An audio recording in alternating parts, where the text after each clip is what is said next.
એક જણો દવાખાને ગયો, ડૉક્ટર સાહેબ ડાબો પગ લીલો પડી ગયો છે. ડૉક્ટરે એક્સરે પાડ્યો, એક આખું શરીર લીલું પડી જાય, ભયંકર રોગ છે, શરીરને બચાવવું હોય તો ડાબો પગ કાપવો પડશે. હે સાહેબ, ડાબો પગ ગોઠણથી કાપી નાખો આખું શરીર બચી જાય? તો હા, કાપી નાખો. ડાબો પગ કાપી નાખો. 15 દી થયા તો જમણો પગે લીલો પડી ગયો.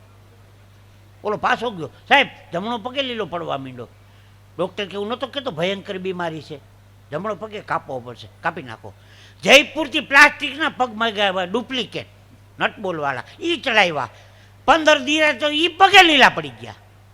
હવે ડૉક્ટર હું જાણું, હું ડૉક્ટરને દવાખાને બેઠો, સાહેબ આની કે ડૉક્ટર કે આની બીમારી પકડાતી નથી. મેં કીધું લુંગીનો કલર ઉતરે છે.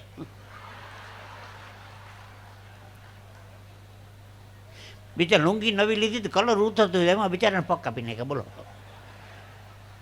કોઈ ડૉક્ટર સાહેબ હોય તો આમાં માફ કરજો, આ બધા હળવો હળવો આનંદ છે.